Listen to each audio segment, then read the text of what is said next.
नूंह शहर के ward number 1 तथा 8 में अवैध रूप से बूचड़खानों से पशुओं के अवशेष खुले में डालने से आने जाने वाले लोगों को बदबू की वजह से काफ़ी परेशानी हो रही है। नूंह शहर के वार्ड नंबर 1 और 8 में अवैध रूप से बूचड़खाने चला रखे हैं, जिनमें पशुओं के अवशेषों को रखा जाता है, जिसकी वजह से आसपास रहने वाले लोगों को काफ़ी परेशानियों का सामना करना पड़ रहा है तथा पशुओं के कुछ अवशेषों को बूचड़खाने चलाने वाले लोग खुले में फेंक देते हैं, जिसकी वजह से वहां पर आवारा कुत्तों का जमावड़ा लग जाता है। वहां से आने जाने वाले लोगों को कई बार कुत्तों के द्वारा काटा भी जा चुका है तथा अवशेषों की वजह से लोगों को बदबू का सामना करना पड़ रहा है। कई बार एसडीएम से लेकर उपायुक्त तक लिखित में शिकायत दी जा चुकी है, लेकिन शिकायत पर अभी तक कोई भी अमल नहीं हो पाया है। शौकत, गौरव, शिवकुमार, अयाज अली, प्रियंका, सपना रानी इत्यादि लोगों का कहना है कि शिकायत के बाद 1-2 दिन तक यहां पर पशुओं के अवशेष नहीं डाले जाते हैं, लेकिन फिर से बूचड़खाना चलाने वाले लोग यहां पर पशुओं के अवशेष डालना शुरू कर देते हैं। खास बात यह है कि पास में ही एक निजी स्कूल चल रहा है, जिसमें पढ़ने वाले बच्चों को भी बदबू की वजह से काफ़ी परेशानी हो रही है। बच्चे मैदान में खेलने के लिए जाते हैं तो बदबू की वजह से वह खेल नहीं पाते हैं और अध्यापकों को बच्चों को पढ़ाते समय पशुओं के अवशेषों की बदबू से काफ़ी परेशानी झेलनी पड़ रही है। जब इस बारे में नगर परिषद के कार्यकारी अधिकारी अतर सिंह से बात की गई तो उन्होंने गोलमोल जवाब देते हुए कहा कि इस तरह की खुले में पशुओं के अवशेष फेंकने वालों के खिलाफ नगर परिषद सख्त से सख्त कार्रवाई करेगा। पहले भी इन लोगों को नोटिस दिए गए हैं। अब ये हमारे वार्ड नंबर 1 और वार्ड नंबर 8 के बीच में 2 बूचड़खाने चल रहे हैं।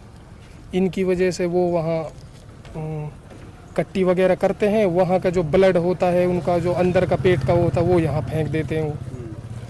इसके बारे में जी 1 अगस्त से मैं एप्लीकेशन भी लगाई एसडीएम के लिए, एडीसी के लिए, डीसी के लिए। उन्होंने मार्क करके दे दिए कमेटियों के लिए। कमेटी वाले कोई कार्रवाई नहीं कर रहे हैं जी। क्या चाहते हो आप? ये हम इसके बारे में जी कार्रवाई चाहते हैं जी, जल्दी से जल्दी कोई कार्रवाई हो जी, कोई एक्शन हो जी। बहुत ज़्यादा बीमारी है वहाँ पे जी, वार्ड में खाना नहीं खाया जाता शाम को, बहुत बड़ी दिक्कत आती है जी वहाँ पे। सबकी रिपोर्ट मेरे पास जो एप्लीकेशन दिए सबकी रिसीविंग हैंगी जी मेरे पास, पर कोई कार्रवाई नहीं हो रही जी, फ़ोन नहीं उठाते जी कमेटी वाले।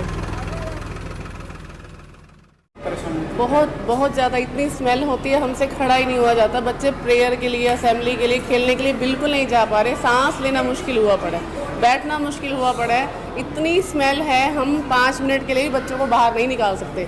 बीमारियां इतनी फैल रही हैं इससे, बच्चे हमारे परेशान हैं। सारे दिन अंदर कमरों में घुटन के बैठे रहते हैं। एक खेलने का पीरियड है या 5-10 मिनट प्रेयर के लिए बाहर जाना है तो हम नहीं खड़े हो पा रहे। इतनी स्मेल, इतनी गंदगी वहाँ पर है। बहुत कंप्लेंट किए, कोई सोल्यूशन नहीं निकल रहा। बच्चे सुबह आते हैं, बच्चे खेलते हैं तो बच्चे बोलते हैं मैम बहुत ज़्यादा बदबू आती है, हम खेल नहीं पाते हैं। बच्चा खाना खाते हैं तो गंदगी भी तो बच्चों के अंदर बॉडी में जाती है, बच्चे बीमार होते हैं। काफ़ी बच्चे बुखार होता है, किसी के टाइफाइड भी है, उससे फिर ग्रस्त हो जाते हैं बच्चे। इस तरीके की परेशानी हो रही है। मैं तो ये कहना चाहूँगी कि जल्दी से जल्दी होती रहती है, बहुत ज़्यादा गंदगी आती है, बैठ भी नहीं पाते हैं। सर गंदगी का मामला इतना गंदा हो चुका है यहाँ पे, इतनी मैं कह रहा हूँ स्मेल इतनी गंदी होती है। हमारे पास में ही घर है सामने, और जब इधर की हवा की भी कोई ज़रूरत नहीं है, हवा बिना हवा के इतना सोना दुश्वार हो जाता है। और स्कूल है बिल्कुल पास में ही, और स्कूल के बच्चों की इतनी हालत हो जाती है। कुत्ते हैं, हमारे कुत्ते इतने घूमते हैं कि स्कूल के बच्चों को निकलना क्या है, स्कूल का तो बहुत दूर के बाद यहाँ निकलना दुश्वार हो जाता है। इतनी गंदगी है कि बस मैं आपको बता नहीं सकता। और यहाँ पे आंत वगैरह सुबह उसमें भर के लेके आते हैं और वो रेड़ा वगैरह में और सुबह डालते हैं यहाँ ला के। गंदगी के बारे में इतना बताना चाहूँ कि इतनी हालत ख़राब है कि रात को घर में भी सोना दुश्वार हो जाता है। और स्कूल में अब आप यहाँ से जाके देखो, किसी को भी बुला के देखो, मतलब स्कूल के बच्चों में इतनी दिक्कत हो रही है कि बहुत ज़्यादा बदबू की वजह से बहुत ज़्यादा गंदगी फैल रही है। आवारा कुत्ते हैं देखो आप, इतने सारे घूम रहे हैं यहाँ पे, और ये बच्चों को निकलना दुश्वार है। बच्चों का 2-3 बच्चे तो हमारे मोहल्ले के काट रखे हैं, बच्चों को खेलना भी दुश्वार हो रखा है। इतनी बुरी हालत कर रखी है यहाँ पे। अब जब से मैंने ये स्कूल ज्वाइन किया है उस दौरान अगर आप अभी भी कभी भी आकर के देख रहे हैं स्कूल में देख सकते हैं, जो स्मेल है ना वो इतनी ज़्यादा आती है कि क्लासेस में बैठना बहुत ज़्यादा दुश्वार हो गया है। हमने अपने बच्चों को, क्योंकि बराबर में बिल्कुल स्कूल है, हमने अपने बच्चों को ग्राउंड में भेजना बिल्कुल ही बंद कर दिया है। आवारा कुत्ते कहीं ना कहीं से जा करके जो यहाँ की जो गंदगी होती है उसको स्कूल में लेकर के जा रहे हैं, और जिससे कि बच्चों में अनहाइजीन क्रिएट हुआ पड़ा है, बच्चे बीमार हो रहे हैं और इतना ज़्यादा बुरा हाल है कि इस रोड पर और स्कूल में तो आप कह नहीं सकते हैं जी। तो हमारी प्रशासन से यही अपील है कि इसका कोई प्रॉपर एक वो किया जाए, छुटकारा दिलाया जाए इससे और इसको यहाँ से हटाया जाए जल्दी से जल्दी। नहीं, ये एक ही जगह जगह नहीं है, एक ही जगह पल्ली रोड पे उसके लिए शिकायत हमारे पास आई थी और हमने उसका संज्ञान लेते हुए उनको नोटिस जारी कर दिया और उसको अब आखिरी नोटिस, अंतिम नोटिस जारी किया जा रहा है। तो नहीं, अगर वो फिर भी नहीं मानते हैं तो उनके विरुद्ध नियमानुसार कार्रवाई अमल में लाई जाएगी। अभी तक हमारे पास डंपिंग यार्ड के लिए सिर्फ एक ही जगह है और उसी पे पटेल वाटिका के पास, इसके अलावा अभी तक हमारे पास कोई डंपिंग के लिए कोई अलग से कोई जगह नहीं है नगर परिषद के पास।